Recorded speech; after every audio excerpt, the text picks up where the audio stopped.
parce qu'il n'y a que lui qui peut dire et qui mérite qu'on le loue, qu'on le recherche. Pourquoi? Parce qu'il a fait ce que personne ne pouvait faire. Alléluia. Et je bénis son nom. Ce soir, Dieu a mis un message dans mon cœur. C'est un message que j'ai fait il y a quelques temps. Et puis le Seigneur me l'a rappelé. Et puis il m'a dit, ben, c'est ce que je veux que tu portes. Gloire à Dieu. Donc je bénis l'Éternel. Parce qu'on ne conteste pas avec l'Esprit de Dieu. Quand l'Esprit de Dieu parle à un cœur, on ne peut pas faire le contraire de ce que l'Esprit de Dieu nous dit. Vous comprenez? Parce que c'est désobéir à l'Esprit de Dieu. Et comme on aime le Seigneur, on ne peut pas désobéir à son Esprit. Alléluia. Donc on en pratique la parole. Et je bénis le nom de Jésus. Vous savez, sans Jésus, on ne peut rien faire. Et moi, j'aimerais demander à Willy, Amen. ce soir, ben, qui demande à Jésus la permission ce soir. Gloire à Dieu. Alléluia. Seigneur, De nous bénir. Je te remercie. Alléluia. Seigneur Jésus-Christ, Gloire. tu, Seigneur, parler, Seigneur, en tant que ton serviteur. Amen. Oui, Seigneur, que tu puisses, Seigneur, oui, que ta parole, Seigneur, sorte de sa bouche. Amen. Oui, Jésus-Christ, parce que, Seigneur, on a besoin d'entendre, Seigneur, ta parole. On a besoin, Seigneur, d'entendre, Seigneur, que tu puisses nous parler, Jésus. Parce que si on a le cœur vraiment, Seigneur, ouvert, tu peux nous parler. Amen, amen, amen. Je bénis Dieu et merci Jésus. Amen. Amen. Voilà, merci Jésus-Christ. Merci pour ta grâce. Que Dieu nous bénisse, à chacun et chacune, à ceux qui nous écoutent aussi sur les réseaux sociaux, que l'Éternel fasse dans sa grâce que celui et celle qui ne le connaissent pas puissent parvenir à connaître qui est Jésus. Parce que rencontrer Jésus, c'est une rencontre extraordinaire. Vous avez vu, des fois dans le monde, on arrive à se faire des amis, mais des fois, il y a des problèmes qui font, qui fait qu'on se sépare. Mais lorsqu'on connaît Jésus-Christ, lorsque Jésus se révèle dans nos cœurs, Jésus jamais nous décevra. Il sera l'ami que jamais le monde pourra nous offrir. L'ami fidèle et vrai. L'ami qui nous comprend. L'ami qui nous tend la main quand tout ne va pas dans notre vie. Il s'appelle Jésus-Christ. Et dans le monde de la religion, j'aimerais vous dire qu'il n'y a pas de sauveur comme Jésus. Parce que Jésus ne fait point partie de la religion. Il est la révélation de Dieu aux hommes. Alléluia. Donc, pour connaître Dieu, il nous faut trouver Jésus. Il est le moyen d'accès. Il est la boussole qui va nous amener vers Dieu. Et ce soir, justement, le thème du message que Dieu a mis dans mon cœur, c'est « Ma boussole indique-t-elle toujours le nord ?» Parce que si on prend une boussole, elle indique le nord. Et c'est très important. Parce qu'une boussole qui n'indique plus le nord, c'est qu'elle a un problème, c'est qu'elle ne fonctionne plus. Et je bénis l'Éternel. Vous savez, Dieu nous fait comprendre des choses très simples au travers des choses de la vie aussi. Il a dit, regardez, en observant la nature, on peut, à travers la nature, voir la divinité de Dieu. Parce que Dieu se discerne au moyen des choses que la nature nous offre, parce qu'il est le créateur de toutes choses. Et je bénis son nom ce soir. Vous savez, les premières boussoles sont très vieilles. Je regardais dans des livres que j'ai, dans des bouquins. En Chine, c'est très vieux la boussole. Ils prenaient des récipients, ils mettaient un peu d'eau, ils prenaient une feuille, ils prenaient une tige métallique, ils la frottaient contre le vêtement ou contre la peau, et la petite tige métallique, elle devenait magnétique. Et quand on la posait sur la feuille donnait la direction du nord. D'autres, encore de par la nature, regardaient le nord par rapport aux arbres. Là où il y avait du vert de gris sur les arbres, ils savaient que c'était le nord. Les personnes étaient très intelligentes à l'époque. Donc, ils savaient reconnaître où était le nord. Et aujourd'hui, je vous dis ça pourquoi? Parce qu'avec le modernisme, on a des petites boussoles. Aujourd'hui, on peut les télécharger sur le téléphone portable. Et là, pour que la boussole indique le nord, parce que le nord, il est magnétique sur la Terre. Il faut que l'aiguille de la boussole, elle soit aussi magnétique. Sinon, elle ne peut pas indiquer le nord. Et j'aimerais vous dire qu'il y a des hommes et des femmes, des chrétiens et des chrétiennes, qui n'indiquent plus le nord, vous savez pourquoi? Parce qu'ils ont perdu le magnétisme. Vous comprenez? Et automatiquement, quand une boussole n'indique plus le nord, ben, on ne peut plus trouver sa route. Comment voulez-vous qu'il y ait des chrétiens qui abandonnent la parole, qui abandonnent Dieu, qui peuvent se dire sur le bon chemin? Non. Philippe a dit, montre-nous, à tes disciples, montre-nous le chemin, montre-nous le Père, cela nous suffit. Ils voulons encore des preuves de la divinité de Jésus. Jésus l'a dit, mais ne savez-vous pas que celui qui m'a vu a vu le Père? Ils veulent voir le chemin, depuis le temps que je suis avec vous, vous ne connaissez pas le chemin. Seigneur, de par les prodiges et les miracles, de par la vie que Jésus a menée ici-bas, les gens ne devraient plus douter. Surtout les gens qui l'ont côtoyé à l'époque. Vous comprenez? Quand on a perdu le magnétisme, on est déstabilisé. Et vous savez qu'est-ce qui peut faire perdre le magnétisme d'une aiguille dans une boussole? Il y a deux choses très importantes. Les mauvaises ondes. Il y a des ondes qui font que ça fait perdre le magnétisme de cette petite aiguille, ou alors, ben, tout simplement, une mauvaise orientation par rapport à des appareils électriques qui envoient des décharges de courant négatifs et qui font que la boussole se dérègle. Mais j'aimerais vous dire que il y a des mauvaises ondes dans le monde. Et à cause de ces mauvaises ondes, certains chrétiens et chrétiennes se laissent aller, se laissent entraîner, et ils perdent le magnétisme, la proximité qu'ils ont avec eux. Alors, automatiquement, ils sortent du chemin. Et dans la parole de Dieu, nous avons des exemples d'hommes, de femmes, qui ont été déroutés parce qu'ils ont perdu ce magnétisme avec Dieu. Vous savez, un aimant, lui, il est magnétique. Et si on passe sur du métal, automatiquement, le métal va adhérer. Et malheureusement, c'est malheureux à dire, mais c'est vrai. Il y a des personnes qui se sont laissées désorienter. Ils ne sont plus sur le petit chemin que Jésus-Christ nous a indiqué. Parce que Jésus, il est la boussole que Dieu nous a donnée pour rester sur le chemin. Alléluia. Et c'est très important. Parce que si on est dérouté, on va aller partout. Et on ne sera plus sur le petit chemin étroit. Certes, peut-être difficile, mais le petit chemin étroit est le seul chemin qui peut nous conduire vers Dieu. Amen, amen, amen. Vous comprenez? Alors il est difficile, c'est vrai.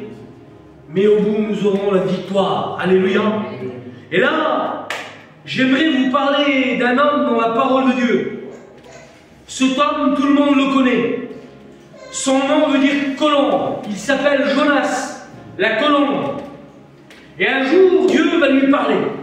Parce que Dieu a une mission pour lui. Parce que si nous sommes des boussoles, c'est parce que nous devons aussi indiquer les gens qui se sont perdus dans ce monde. Nous devons être des témoins pour eux. Amen. Nous devons être des chemins pour eux. Amen. Pour qu'ils puissent venir à travers le témoignage. Comme le frère l'a expliqué tout à l'heure, il a témoigné à la BAC dans un contrôle. Et ça a permis à ces hommes-là de pouvoir écouter parler de Jésus-Christ. Et parmi eux, il y avait un chrétien qui avait besoin d'entendre des paroles venant de Dieu. Il y a des gens dans le monde qui comptent sur nous. Il y a des gens dans le monde qui comptent sur nos témoignages.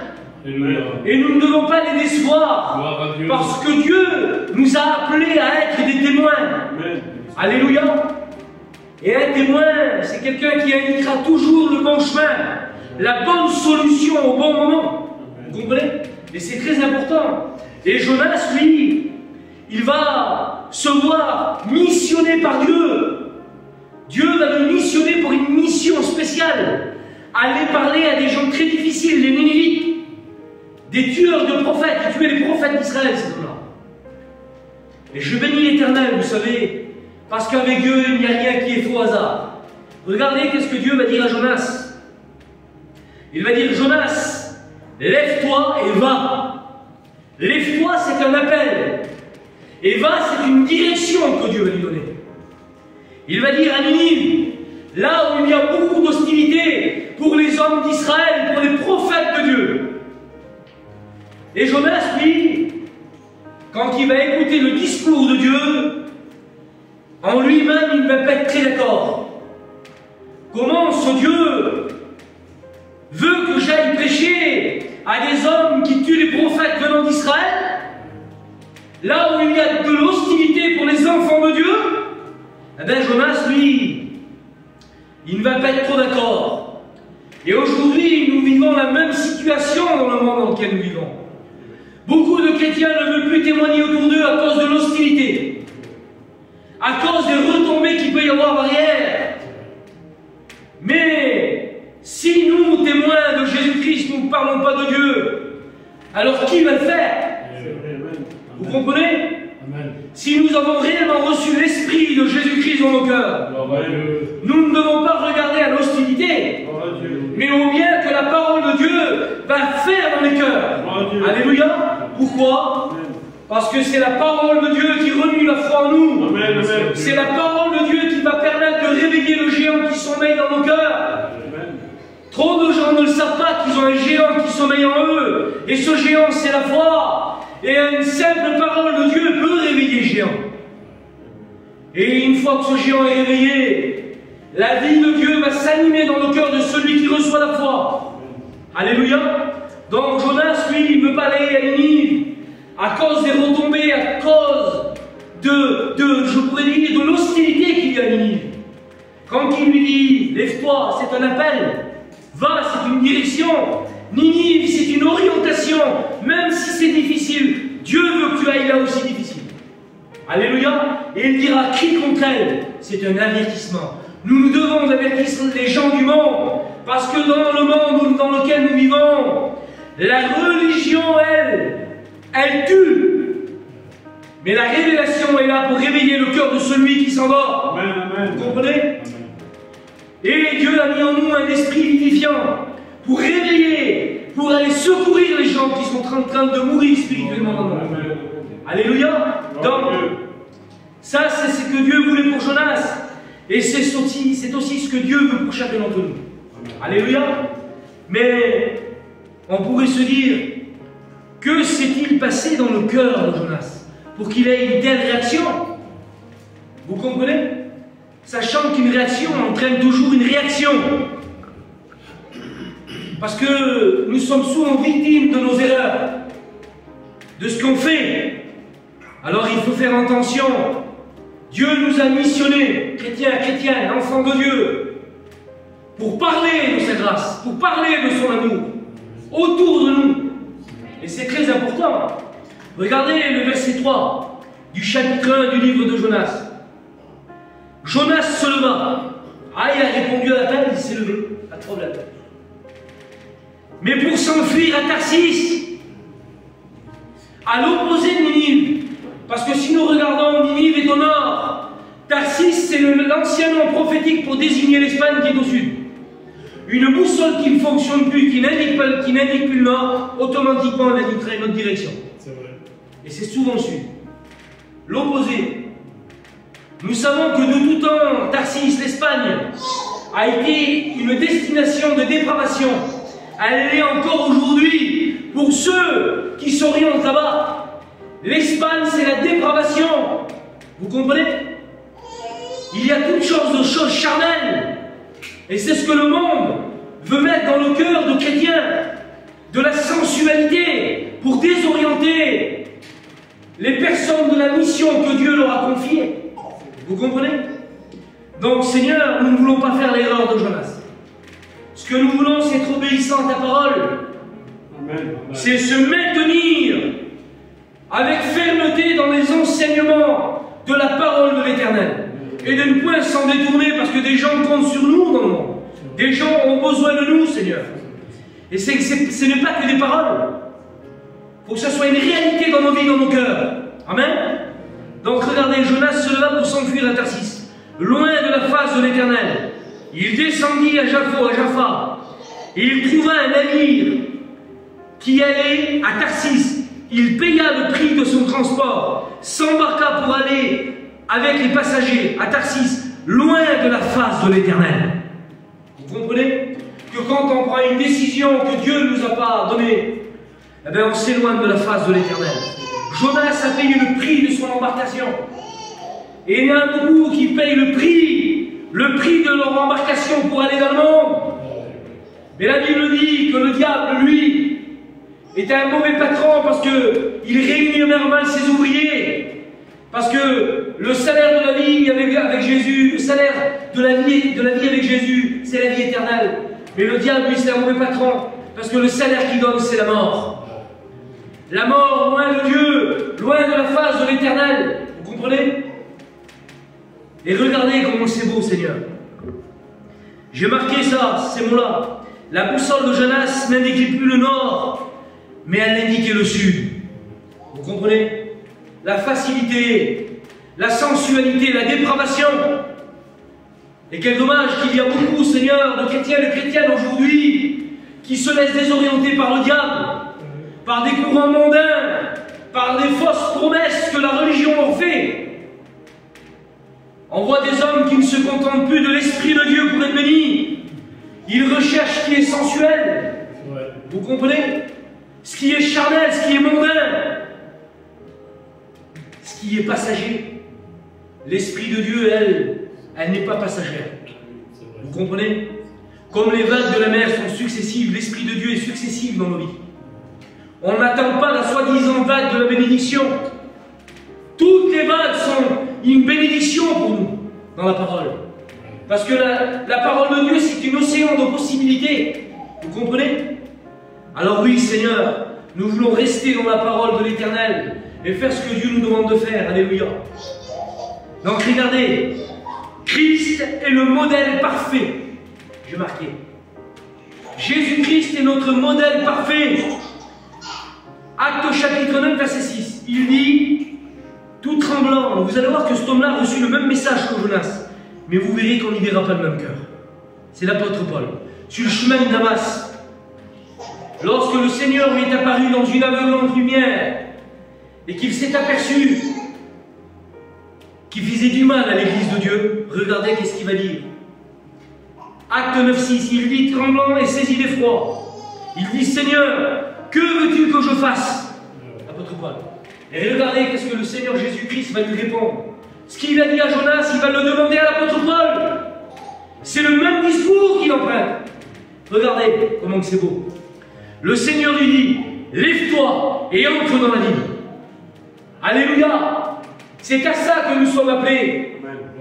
À devenir des témoins partout autour de nous. Et vous savez qu'est-ce qu'il va faire, l'apôtre Paul? Il va y aller. Parce que là-bas, il y a une bénédiction qui l'attend. Parce que Paul était aveugle. Mais combien de personnes sont aveugles spirituellement et qui ne voient pas la gloire de Dieu? Ils ne voient pas que des gens ont aux yeux d'eux. Parce qu'ils sont aveuglés par le monde. Et c'est dommage. Et là, Dieu, le Seigneur Jésus va dire à Paul, on te dira ce que tu dois faire. Lorsqu'on est hors de la parole, nous sommes désorientés, on ne sait plus ce qu'on doit faire. Vous comprenez? Après, on cherche que le plaisir mondain, que se satisfaire avec ce qui ne correspond plus avec la parole de Dieu. Alors les gens le négligent, on s'en fout d'eux. Mais si on aime le Seigneur Jésus, et si nous avons l'Esprit du Seigneur Jésus-Christ dans nos cœurs, alors oui, Seigneur, on va aimer les gens qui se perdent. Amen. Vous comprenez, ça c'est important. Et l'apôtre Paul va devenir, il va devenir un instrument extraordinaire entre les mains de Dieu.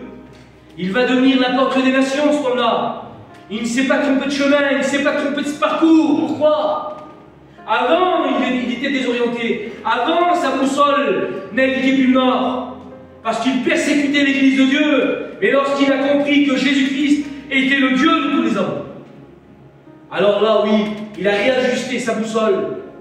Sais-tu que tu as le droit ce soir de dire, Seigneur, je veux que tu remettes ma boussole à niveau, je veux qu'elle réaligne le nord. Parce que je veux revenir et pratiquer ta parole comme elle me l'enseigne, Seigneur. Et je veux être un instrument pour les gens qui se perdent. Je veux être un sauveteur. Je veux faire partie du commando de sauvetage que tu as établi, Seigneur. Parce que des gens se meurent. Des gens ont besoin de nous. Et si nous sommes désorientés, qui va les orienter à eux? Parce que Dieu a choisi des hommes pour porter sa parole. Alléluia. Et c'est très important. Ce que je dois faire envers ceux du dehors. 1 Corinthiens chapitre 5, verset 12 à 13. Il dit, nous ne devons pas juger ceux du dehors. Vous comprenez? Au contraire, nous devons les aider. On doit être une main qui se tend pour eux. Vous comprenez? C'est très important, Seigneur. Ça s'appelle la charité, ça. Avoir de la compassion pour ceux qui se perdent. Amen. Alléluia. Colossiens chapitre 4, verset 5. Il dit, nous devons nous conduire prudemment envers ceux du dehors. On doit être prudent. On ne doit pas faire et dire n'importe quoi devant les gens. Vous comprenez? On doit avoir une hygiène de vie spirituelle. C'est très important. 1 Timothée 3,7. Il dit, nous devons avoir un bon témoignage envers ceux du dehors. Parce que si notre témoignage est foulé aux pieds comme le sel qui est tombé par terre, comment on va donner du goût à ceux du dehors? C'est fini. Le sel devient propre. Et si notre témoignage est traîné dans la boue, alors il va être impropre pour les gens du dehors. Et ils ne voudront pas nous écouter. Et ces gens-là ont besoin de nous. Parce que nous sommes une main pour eux. Nous sommes une voix pour eux. Et ça, c'est très important. Regardez, j'ai marqué ces mots-là. Le bon témoignage nous fera gagner les âmes. Et le mauvais témoignage nous ferons perdre des âmes. Et ça, c'est pas bon. Il ne faut pas m'en arriver jusqu'à. Ce que je dois être, un modèle. Amen. Et là, j'ai pris un homme extraordinaire. C'est David. Pourtant, David a commis des péchés. Mais lorsqu'il s'est repenti devant le Seigneur, lorsqu'il a compris qui était Dieu, qui en pleine période de la loi, il avait compris qu'il avait affaire à un Dieu de grâce. Et j'aimerais dire à ceux qui écoutent que nous avons un Dieu de grâce. Et ce soir, ce que Dieu veut, c'est faire grâce à travers Jésus-Christ, son Fils, qu'il a lui-même donné à la croix du calvaire pour chacun d'entre nous. Amen. La direction, elle est là, la croix à Golgotha. Amen, amen. Gloire à Dieu. Alléluia. Bien régler sa boussole, ça commence par venir à Golgotha et accepter Jésus-Christ comme son sauveur et maître. Amen. Et lui obéir à travers la parole de Dieu comme il l'enseigne. Amen. Amen. Donc regardez David, 1 Samuel 18, 5 à... chapitre 18, verset 5 à 18. J'ai relevé 4 points. Au verset 5, il nous dit que David était un homme agréable. Il nous faut être agréable pour les gens du dehors. Quelqu'un d'agréable, c'est quelqu'un à qui on veut passer du temps avec lui. Vous comprenez? Avec une personne désagréable, on a envie de rester. Mais quelqu'un qui est facile à vivre, on aime passer du temps avec lui. Ou avec elle, c'est normal. Et que Dieu soit béni. Donc David était un homme agréable. Le verset 14 nous dira que David était un homme sage. Les gens reconnaissaient en David de la sagesse. Et je crois que c'est ce que les gens du dehors doivent voir maintenant. De la sagesse. Ne pas avoir d'habileté en parole ou en geste. Non. Il faut être équilibré. La sagesse, vous savez, elle ne se trouve pas dans les cheveux blancs. Il le dit en Job, Eliaou. Moi, je croyais que la sagesse, c'était dans le nombre de jours et dans mes cheveux blancs. Mais je me suis trompé. La sagesse est dans le cœur de celui qui a reçu l'Esprit de Dieu. Amen, amen. Parce que je peux avoir les cheveux blancs et être un homme dépourvu de sens. Ça voudrait dire ça. Regardez qu'est-ce qu'il dit au verset 18. David était un homme humble. Quelqu'un d'humble, c'est quelqu'un qui n'a pas d'orgueil. C'est quelqu'un d'humilié. Quelqu'un qui est orgueilleux, il est sur la pointe des pieds et il n'y a que lui qui compte. Mais un homme humble, sachez que Dieu lui fera toujours grâce. Mais il résiste aux orgueilleux. Vous comprenez? Donc les gens du dehors, c'est ce qu'ils doivent voir en nous. David était aussi un homme persécuté. Le verset 11 dit. Il n'y a pas de véritable chrétien qui peut dire, moi je ne suis pas persécuté. Le véritable disciple de Dieu, du Seigneur Jésus-Christ, c'est un homme, c'est une femme persécutée. Il y aura toujours des attraits du diable. Il y aura toujours des flèches enflammées. Mais le Seigneur nous a équipés pour ça. Il nous a donné le bouclier pour justement barrer les flèches enflammées.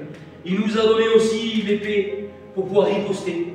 Il nous a donné un casque pour le salut, des chaussures pour le zèle, une ceinture de vérité, une cuirasse pour la justice. C'est l'armure de l'esprit qui nous protège. Vous comprenez? Et si on n'est pas équipé de ça, on peut devenir des proies pour le diable. Et parce que si on a une faille, une flèche tirée au hasard, et il touchera le roi au défaut de sa cuirasse. Il ne faut pas qu'on laisse au diable le moyen de nous faire du mal. Vous comprenez, c'est très important. Alors Dieu dit à Jonas, va. Dieu dit à Paul, va. Et ce soir, Dieu te dit à toi, va.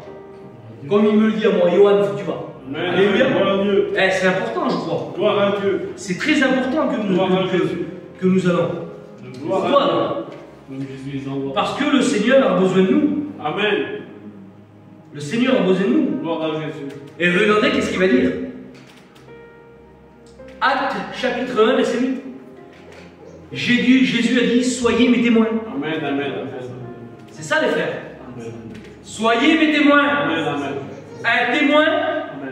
c'est quelqu'un qui sait souffrir aussi pour Jésus. Amen, amen, amen. Parce que le mot témoin a été traduit du mot martyr. Oui, c'est ça. Et un martyr, c'est quelqu'un qui souffre. Oui. Mais c'est quelqu'un qui n'a pas peur de souffrir pour son Amen. maître. Gloire à Dieu. Parce qu'il sait que c'est la vérité. Gloire à Jésus. Amen. Gloire à Vous Dieu. savez que l'apôtre Jean, quand il était sur l'île de Patmos, il a souffert le martyr. Il a été trempé dans des bains d'eau chaude, dans des bains d'huile chaude. Mais c'est pas pour ça qu'il a renié la parole. C'est pas pour ça qu'il a renié Jésus. Et c'est dans les pires souffrances qu'il a écrit le livre d'Apocalypse. Emprisonné. Vous imaginez la foi de ce homme? Et il a été un témoin pour les gens qui étaient en prison avec lui. Et je bénis l'Éternel. Amen, amen. L'apôtre Paul a été un témoin pour les gens qui étaient en prison avec lui. Nous, on n'est pas en prison, on est dehors. Raison de plus, avec encore plus de facilité pour être des témoins autour de nous. Gloire à Jésus. Vous comprenez? C'est très important. Donc, soyez mes témoins. Amen. Mais le Seigneur, là, il va donner une hiérarchie dans ce qu'il va dire. Il va commencer par le départ. Et lorsqu'on veut commencer quelque chose, c'est par le départ. Lorsqu'on veut monter en haut des l'échelle, on met le pied sur le premier barreau. Il y en a qui veulent griller les étapes et c'est pour ça qu'il leur arrive des misères. Il va dire, soyez mes témoins à Jérusalem. C'est le départ. Jérusalem, qu'est-ce que c'est Jérusalem par rapport à nous? Ben, Jérusalem, c'est mon cœur. Je dois être déjà un témoin dans mon cœur, dans ma vie personnelle avec Dieu. Je dois être un témoin dans mon foyer, pour ma femme et mes enfants. Amen. Je dois être un témoin dans ma famille. C'est ça, Jérusalem. Je dois être un témoin pour mes amis. C'est ça, Jérusalem. Il faut commencer par le départ. Ça commence pas. Après, il dira, soyez mes témoins en Judée, c'est-à-dire un peu plus loin. Parce que la Judée, c'est un peu plus loin que Jérusalem. Alors, qu'est-ce que la Judée?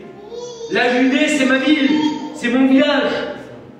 La Judée, c'est mon département. La Judée, c'est mes départements à côté de moi. Il faut commencer. Premier barreau, deuxième barreau, la Judée. Vous comprenez? Et puis il dira, en Samarie, sachant que les Samaritains et les Juifs étaient en désaccord, ils ne s'attendaient pas ensemble. La Samarie, par rapport à nous, c'est l'hostilité. On doit être des témoins là où c'est hostile. Là où des fois ça pourrait, je le dis avec mes mots, péter pour notre matricule, comme on dit. Mais on doit être des témoins quand même. Amen. Vous comprenez? Gloire à Dieu. Là où il y a de l'hostilité, je dois être un témoin quand même. Vous imaginez toutes les barrières que Jésus a eues? Toute l'hostilité que lui il a vécue. Toute l'hostilité que Jean-Baptiste a eue dans sa vie. Il a été témoin jusqu'à qu'on lui coupe la tête. Vous comprenez? Il n'a pas regardé l'hostilité. Il a été un témoin jusqu'à la mort. Et la Bible dit, sois fidèle jusqu'à la mort. Parce que si le Seigneur nous tarde, on ne sait pas à quoi la vie nous appelle. Et on doit être des témoins jusqu'à la mort. Amen, amen, amen. Alléluia. Parce que des gens ont besoin de nous. Gloire à Dieu. Et puis il va dire, jusqu'aux extrémités de la terre. C'est-à-dire, partout autour de moi, je dois être un témoin. Partout où je me trouve, je dois être un témoin. Amen. Parce que la terre est ronde. Et partout sous la terre où on se trouve, on est au centre. Vous comprenez? Partout où on se trouve, on est au centre. Donc on doit être un témoin partout. Amen. Alléluia. Et ça, c'est très important. D'être un témoin partout. Gloire à Dieu. Gloire à Dieu. Gloire au Seigneur. Gloire à Jésus. J'ai marqué cela. Si Jonas serait au milieu de nous ce soir? Qu'est-ce qu'il pourrait nous dire sur son être, lui? Qu'est-ce qui a fait que Jonas a fait cela? Pourquoi Jonas s'est désorienté du chemin que Dieu lui a donné? Pourquoi n'a-t-il pas obéi à la parole de Dieu? C'est quand même spécial. C'est quand même spécial. Regardez qu'est-ce qui est marqué. Jonas chapitre 1 verset 5. Jonas est descendu au fond d'un bateau, se coucha et s'endormit profondément en pleine tempête. Comment pouvez-vous dormir dans un bateau en pleine tempête? Vous imaginez? Ça n'a même pas déstabilisé la tempête. Eh bien, j'aimerais vous dire, on ne doit pas s'endormir. Parce que la tempête, c'est notre responsabilité. Il y a des gens, c'est une question de vie ou de mort. Il y a une tempête qui sévit, qui vient de Satan lui-même. Avec l'appui de la religion. Qui veut faire du mal aux gens. Vous savez, dans le bateau dans lequel Jonas s'est engagé là, il y a plein de personnes de culture et de nationalités différentes dans ce bateau. Et là, le capitaine va venir du bateau et il va dire: comment dors-tu? Pourquoi n'invoques-tu pas ton Dieu? Nous allons périr. Chacun s'est mis à invoquer son Dieu et la tempête ne se calmait pas. Mais lorsque Jonas a dit: le problème vient de moi, si vous vous jetez par-dessus bord, la tempête va se calmer. Et quand ils ont jeté Jonas par-dessus bord, la tempête s'est calmée. Et les gens ont vu que le Dieu de Jonas était le véritable Dieu. Car il n'y a que le véritable Dieu qui peut calmer une tempête dans une vie. Gloire à Dieu. La religion n'a pas le pouvoir de calmer la tempête. Gloire à Jésus. Mais elle fera que l'alimenter de par des mensonges qui ne sont pas bibliques, qui ne viennent pas des doctrines de la parole de l'Éternel. C'est ça. Et là, Jonas, ça a été un bienfait pour lui, qu'il va passer par cette épreuve. Et des fois, pour revenir sur le chemin, il nous faut passer par des épreuves, par des difficultés, malheureusement. Et là, imaginez-vous être jeté hors d'un bateau en pleine tempête, comme ça doit être, comme ça doit faire peur. Alors Dieu est quand même un Dieu d'amour. La Bible dit qu'il ne veut pas la mort du pécheur, mais il veut que le pécheur parvienne à la connaissance de la vérité, qu'il se repente de sa mauvaise voie. Il va envoyer un grand poisson. Et la Bible dit que le grand poisson, il va l'amener aux racines des montagnes pendant 3 jours. Et Jonas va faire une prière lorsqu'il va être au plus profond de la mer, qui va monter jusqu'au cœur de Dieu. Et là, Dieu va avoir le repenti de Jonas. Et Dieu va demander au poisson de le relâcher. Et là, Jonas, qu'est-ce qu'il va faire? Il va aller à Ninive, il va annoncer la parole de Dieu. Et Ninive va se repentir. Vous comprenez? La solution est dans le cœur des enfants de Dieu, mes frères et sœurs. Elle n'est pas dans le cœur des religieux. Parce que dans la religion, il n'y a pas Dieu. Dans la religion, il n'y a pas de puissance. Il n'y a que des mots. Il n'y a que des promesses. Vous comprenez? Et là, j'aimerais ce soir, et après on finira, poser cette petite question à Jonas. Parce que si Jonas serait parmi nous ce soir, il nous parlerait. Et je crois qu'il est au travers du biais de la parole de Dieu. Pourquoi Jonas s'est endormi dans ce bateau? Ben, j'ai marqué ces mots-là. Jonas, pourquoi dors-tu? À cause du manque d'amour. Parce que ne pas vouloir aller adresser un message de l'évangile à quelqu'un qui en a besoin, c'est un manque d'amour. Ça veut dire qu'on n'en a que faire des gens, des âmes qui sont en pleine tempête et qui vont périr. Mais la Bible nous dit, arrachez-les du feu. C'est Jude qui a dit ça. Arrachez-les du feu. Et des fois, dans le feu, on peut se brûler. Mais c'est pas grave quand on se blesse. Dieu a fait de nous des sauveteurs. Et on doit sauver celui qui périt. Alléluia. Donc, le manque d'amour peut nous dérouter du chemin que Dieu nous a donné. De la mission que Dieu nous a confiée. Pour Jonas, pourquoi dors-tu? J'ai marqué ces mots-là. À cause de la tristesse. Vous savez, quand on laisse entrer la tristesse dans le cœur, on n'a plus rien envie de faire pour Dieu. Quand le cœur s'attriste. Et vous savez pourquoi le cœur s'attriste? Parce qu'on laisse rentrer des choses qui n'ont rien à voir avec la parole. Vous savez, un homme m'a dit un jour, Nos oreilles ne sont pas des poubelles. Dans une poubelle, on jette tout. Tout ce qui est sale. Nos oreilles n'ont pas besoin d'écouter des calomnies. Nos oreilles n'ont pas besoin d'écouter de la médisance. Nos oreilles ont besoin d'écouter ceux qui crient, qui ont besoin de Dieu. Nos oreilles doivent délivrer, écouter ceux qui ont besoin de Dieu. Et notre bouche doit proclamer et donner le remède, la solution à celui qui a besoin d'être délivré. Vous comprenez? Nos yeux ne doivent pas se poser n'importe où. Nos mains ne doivent pas saisir n'importe quoi. On est tous attaqués par des mauvaises pensées. Mais une mauvaise pensée, il faut faire attention avec les mauvaises pensées. Le tout, c'est de ne pas les amener à la réalité. Parce qu'un péché qui est pensé, qui est amené à la réalité, c'est très dangereux. Vous comprenez qu'on a une mission, on ne doit pas s'y dérouter de cette mission. Alors, qu'est-ce qu'on pourrait encore demander à Jonas ce soir? Pourquoi t'es-tu endormi dans ce bateau? Pour ne plus écouter la parole de Dieu. Parce qu'il y a des chrétiens et des chrétiennes maintenant à qui la parole de Dieu dérange. Des hommes qui ne veulent plus, des femmes qui ne veulent plus écouter la parole de Dieu parce que en écoutant la parole de Dieu, ils savent qu'il y a certaines choses qu'ils ne pourront plus mettre en pratique. Alors à quelque part ça les dérange. Alors ils fuient le message de Dieu. Mais en fuyant le message de Dieu, tu fuis ta responsabilité. Et à cause de ton mauvais témoignage, des gens périssent dans le monde.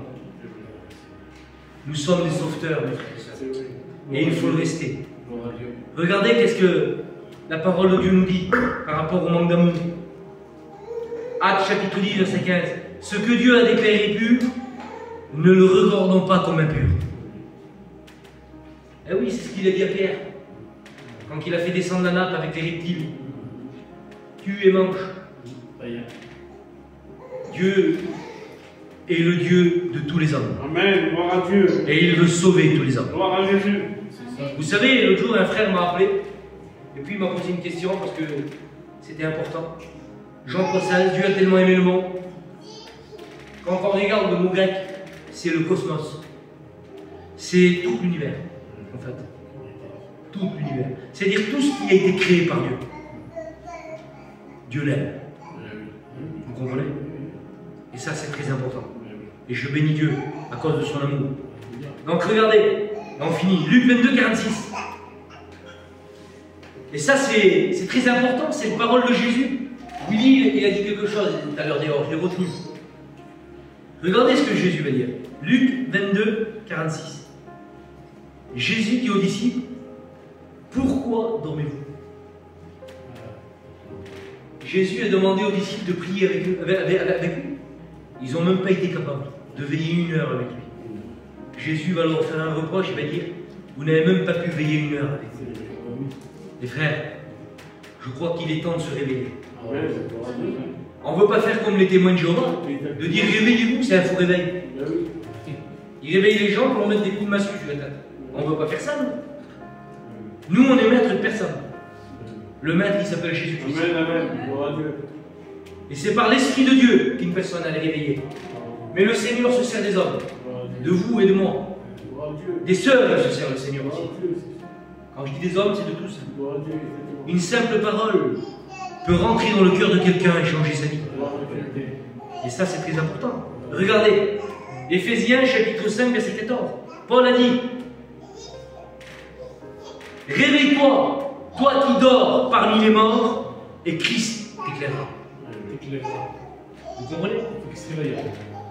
Jésus a dit, je suis la lumière du monde.